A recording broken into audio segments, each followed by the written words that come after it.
السلام عليكم. ساعات كده بيبقى عايزين الصبح نفطر حاجة كده تكون سهلة وبسيطة وخفيفة كده على المعدة، أو نغير في فطار كل يوم التقليدي، أو مستعجلين وعايزين نفطر حاجة كده تكون سهلة وبسيطة وسريعة وفي نفس الوقت يكون طعمها حلو كده مع كوباية الشاي. كل الكلام الجميل ده هنشوفه مع بعض في وصفة النهاردة. تعالوا بقى مع بعض نعمل النهاردة وصفة جميلة جدا أوي يا جماعة، سهلة وبسيطة خالص، مكوناتها كده موجودة عندنا في البيت، وغير كده كمان طعمها حلو أوي. هنعمل مع بعض النهاردة إن شاء الله القرص الطرية بالشمر، سهلة وبسيطة خالص وطعمها في منتهى الجمال. هنعملها النهارده بعجينة ممتازة جدا وطرية وهشة وخفيفة جدا زي القطنة. تعالوا بينا نبدأ على طول علشان نشوف المكونات وكمان طريقة التحضير. بس قبل أي شيء نعمل بقى لايك وشير للفيديو الجميل ده كده على طول علشان يوصل لأكبر عدد من الناس، كمان الاشتراك في القناة ولو لسه مش مشتركين، تفعيل زر الجرس علشان يوصل لكم الإشعار بكل الوصفات الجديدة. تعالوا بينا نبدأ. هنسمي الله. ومعايا هنا طبق عميق اضيف فيه معايا نص كوبايه من ميه دافيه، وكمان معايا نص كوبايه من حليب او لبن الدافي. هضيف كمان عليهم كده معلقتين كبار من السكر، ومعايا كمان معلقه كده كبيره من الخميره الفوريه. هبدا اضيف هنا معايا بيضه. البيضه يا جماعه تكون كده بدرجه حراره الغرفه. في بس ملحوظه هنا يا جماعه عايزه اقول لكم عليها، ممكن نستخدم كده المقدار كله ميه لو حابين، وكمان ممكن نستغنى عن البيضه تماما. انا بس حبيت كده ازود القيمه الغذائيه للقرص بتاعتنا النهارده، لان طبعا دي حاجه كده معموله في البيت لينا ولاولادنا. وبالف هنا. بعد كده هبدأ أضيف معايا هنا 3 معالق كبار من الزيت، ومعايا كده رشة بسيطة جدا من الملح. هنجيب بقى المضرب اليدوي بتاعنا ونخلط بقى المكونات الجميلة دي كده مع بعض كويس جدا لحد ما نتأكد ان السكر والخميرة دابوا كده معانا تماما. هنبدأ بقى كده نضيف الدقيق. معايا هنا نص كيلو من الدقيق، ما يعادل كده 500 جرام. هندخل بقى الدقيق كده بتاعي كويس جدا قبل ما أبدأ استخدمه. وكمان يا جماعة نستخدم كده دقيق مخصص للمخبوزات. فاول العجن كده نستخدم كده معلقه وسباتشولا ونقلب بقى المكونات دي كده كويس جدا مع بعض لحد الدقيق كده ما يبدأ يختفي كده معايا في المواد السائلة. استمري بقى في تقليب الدقيق مع المواد السائله بالاسباتولا بالشكل ده لحد كده ما يبدا يختفي معانا تماما زي ما حضراتكم شايفين. في المرحله دي بقى هبدا كده استغنى عن الاسباتولا واستخدم ايدي في العجن علشان اقدر اتحكم في قوام وملمس العجينه بتاعتي كويس جدا. اثناء العجن لو حسيتوا كده العجينه بتاعتكم بتلزق في ايديكم كده، ممكن تضيفوا لها كده معلقه كبيره من دقيق زي ما انا عملت في المرحله دي، ونعجن كده ونكمل عجن. هعجن بقى كده فيها حوالي 5 دقايق لحد ما نوصل لقوام العجينه المطلوب. هنعجن بقى فيها لحد ما نوصل لعجينه تكون طريه ولينه وبتلزق في ايد بسيط بالشكل اللي حضراتكم شايفينه معايا ده. بصوا بقى هنا معايا ما شاء الله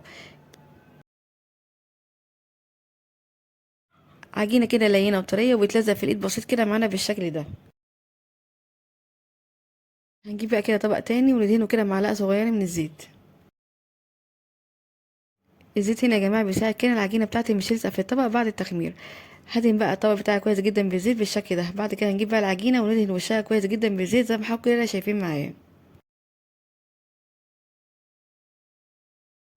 بعد كده هبدا اغطيها بقى واسيبها كده في مكان دافي لحد ما تبدا ترتفع وتختمر معايا.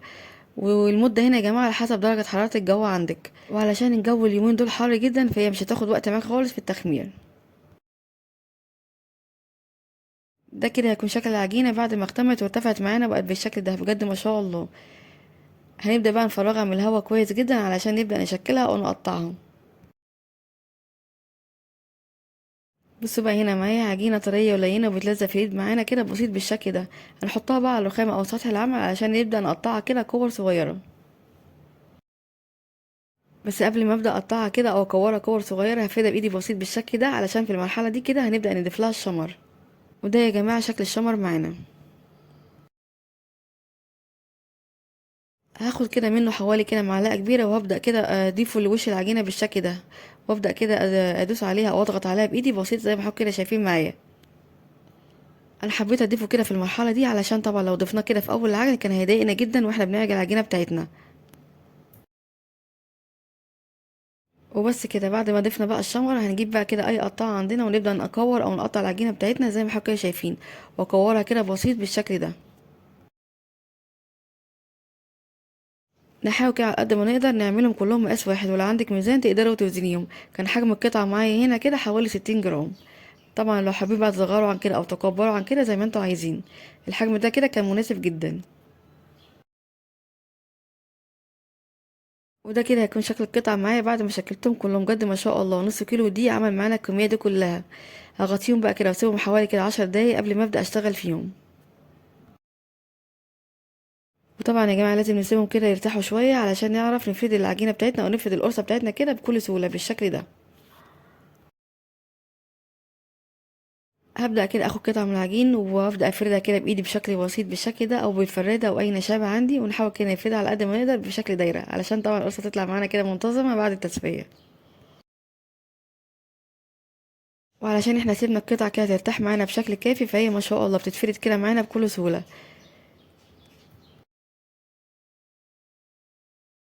هفردهم كلهم كده بنفس الطريقة، هيكون بقى كده جنبي صاج او صينية دهنها كده كويس جدا بالزبدة او السمنة، وابدأ كده ارص القرص بتاعتي كده بعد ما افردها بالشكل ده. افضل ماده دهنيه يا جماعه تدهنوا بيها الصواني او السجان بتاعك وهي زبده او سمنه، بلاش الزيت لان الزيت كده بيخلي القرص بتاعتك تلزق كده بعد التسويه فيه. ده كده هيكون شكل القرص بتاعتي بعد ما شكلت الكميه كلها بنفس الطريقه. هغطيهم بقى واسيبهم كده حوالي 10 دقايق لحد ما يختمروا ويرتفعوا معايا يكونوا بالشكل ده. بصوا بقى معايا الجمال بجد ما شاء الله. معايا بقى هنا معلقه من الحليب، هبدا ادهن وش القرص بتاعتي بيها علشان طبعا تديني لون حلو جدا بعد التسويه. ولو مش متوفر حليب او لبن ممكن ندهن وش الفطاير بميه بسكر، هتديكي برضو نفس النتيجه. هنبدأ بقى نسوي القرص بتاعتنا كده في فرن ساخن مسبقا على درجة حرارة 200، ونحط الصينية بتاعتنا كده في الرف الأوسط وهنشغل النار من تحت بس. مدة تسويتها كده حوالي 25 دقيقة. أول بقى ما نلاقي الجوانب بتاعتنا كده بدأت تاخد لون هنطفي النار من تحت ونشغل كده الشواية حوالي كده 5 دقايق علشان تاخد معانا اللون الجميل ده. أهم حاجة بس يا جماعة في المرحلة دي بعد ما نشغل الشواية ناخد بالنا كويس جدا منها علشان ما تاخدش مننا لون بزيادة. وطبعا برضو هنا التسوية على حسب كل واحد والفرن عنده. بعد كده هنبدأ نطلعها تبقى معانا بالجمال ده كله بجد ما شاء الله، واخدة لون ذهبي من تحت وفوق في منتهى الجمال. اول بقى ما نطلعها من الفرن نغطيها كده حوالي 5 دقايق علشان تحتفظ كده بالطراوة بتاعتها. ده كده يا جماعة يكون شكل القرص معايا بعد ما سبتها كده بردت معايا شوية بجد ما شاء الله، طالعة طرية وهشة وخفيفة جدا بصراحة في منتهى الروعة. من اجمل وصفات القرص يا جماعة بجد اللي ممكن تجربوها، سهلة وبسيطة خالص وكمان مش بتاخد وقت خالص في تحضيرها. وكمان ممكن نعمل منها كمية ونحتفظ كده بيها في الفريزر ونطلعها وقت ما احنا عايزين وبألف هنا.